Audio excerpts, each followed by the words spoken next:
샬롬 7월 5일 수요일 아침입니다. 오늘 하루도 하나님의 은혜와 긍휼과 평강이 여러분의 삶 가운데 가득하시기를 바랍니다. 오늘 함께 볼 말씀은 디도서 3장 8절에서 9절 말씀입니다. 이 말이 미쁘도다. 원하건대 너는 이 여러 것에 대하여 굳세게 말하라. 이는 하나님을 믿는 자들로 하여금 조심하여 선한 일을 힘쓰게 하려 함이라. 이것은 아름다우며 사람들에게 유익하니라. 그러나 어리석은 변론과 족보 이야기와 분쟁과 율법에 대한 다툼은 피하라. 이것은 무익한 것이요 헛된 것이니라. 아멘. 바울은 디도서 1장 5절에서 디도를 그레데에 남겨둔 이유를 말했습니다. 디도를 통해 그레데 각 성에 장로들을 세우기 위함이었습니다. 디도는 바울 사도의 권위 아래에서 그의 명령에 따라 그레데 교회들의 장로들을 세워야 하는 거룩한 부담을 안게 되었습니다. 오늘날 교회들을 보면 담임 목사가 은퇴하면서 새로운 담임 목사가 세워지거나 또는 새로운 장로들을 세우거나 할 때 교회들이 분열되고 교인들이 상처를 받는 안타까운 모습도 많이 보게 됩니다.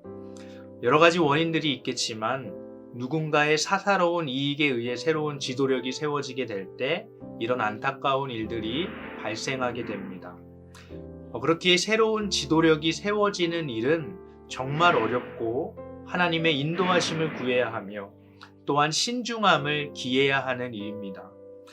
디도가 처한 상황은 이처럼 어려운 상황이었습니다.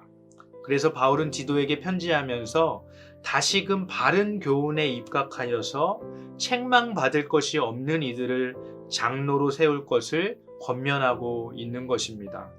특별히 오늘 함께 읽은 말씀에서는 이제 바울이 자신의 권면을 마무리하면서 몇 가지 중요한 사항을 강조하고 있습니다. 먼저 바울은 8절에 보면 자신이 여태까지 디도에게 말한 여러 것에 대하여 굳세게 말하라 라고 권면합니다. 좁게 보면 오늘 말씀 전달락인 바울이 디도서 3장에서 말했던 것들에 대해서 굳세게 말하라고 권면하고 있는 것으로 볼 수 있습니다. 그러나 넓게 보면 여태까지 편지를 시작하면서 바울이 말했던 모든 권면의 말들을 포함하고 있다고 말할 수 있습니다. 바울이 이제껏 말한 권면의 핵심은 두 가지 정도로 요약할 수 있습니다. 첫째는 장로로 세움을 받는 사람들과 뿐만 아니라 모든 성도들은 바른 교훈에 입각하여 책망받을 것이 없는 거룩한 성품의 모범을 보여야 한다는 것입니다. 하나님의 은혜에 합당한 삶이 그 무엇보다 중요한 가치임을 바울은 디도서를 통해서 강조했습니다. 두 번째는 대적자들과 이단적인 가르침에 대한 거절입니다. 바울은 가정을 무너뜨리는 잘못된 가르침을 막을 것을 명했습니다. 그러한 가르침은 분별력이 없는 성도를 미혹하고 교회를 분열시키기 때문입니다. 오늘 말씀 9절에서도 바울은 대적자들에 대해서 경고합니다. 9절에 보면 어리석은 변론과 족보 이야기와 분쟁과 율법에 대한 다툼은 피하라 라고 말합니다.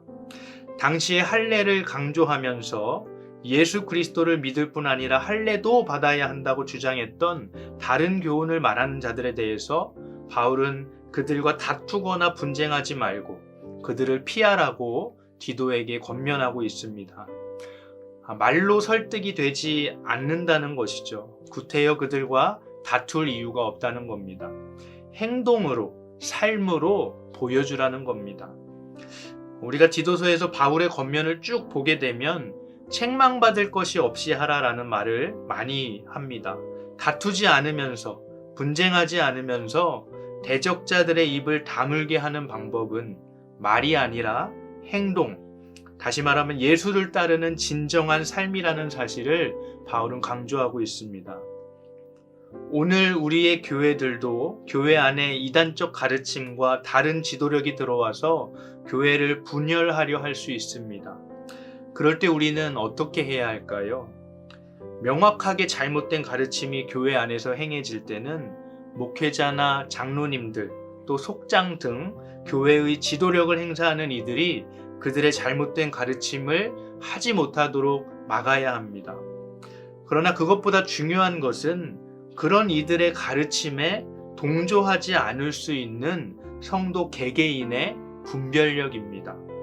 우리가 그들의 잘못된 가르침에 동조하지 않고 그들을 피하게 되면 자연스럽게 그런 이들은 교회 안에서 사라지게 되기 마련입니다. 그리고 무엇보다 중요한 것은 모든 성도가 하나님의 은혜 받은 자다운 그런 합당한 삶을 살아가는 것입니다. 그렇게 하게 될 때 대적자들의 공격과 비방이 교회를 분열시킬 수 없는 것입니다. 사랑하는 여러분, 오늘 우리는 책망받을 것이 없는 하나님의 은혜에 합당한 선하고 아름다운 삶을 살아가기 위해서 어떤 노력을 기울이고 있습니까? 바라기는 오늘 하루 우리 모두 하나님의 은혜에 합당한 선하고 아름다운 삶을 신중하게 살아가는 저와 여러분들 되시기를 주님의 이름으로 축복합니다. 이 시간 함께 주기도문으로 기도하겠습니다. 하늘에 계신 우리 아버지여, 이름이 거룩히 여김을 받으시오며 나라가 임하시오며 뜻이 하늘에서 이루어진 것 같이 땅에서도 이루어지이다. 오늘 우리에게 일용할 양식을 주시옵고 우리가 우리에게 죄 지은 자를 사하여 준 것 같이 우리 죄를 사하여 주시옵고 우리를 시험에 들게 하지 마시옵고 다만 악에서 구하시옵소서. 나라와 권세와 영광이 아버지께 영원히 있사옵나이다. 아멘.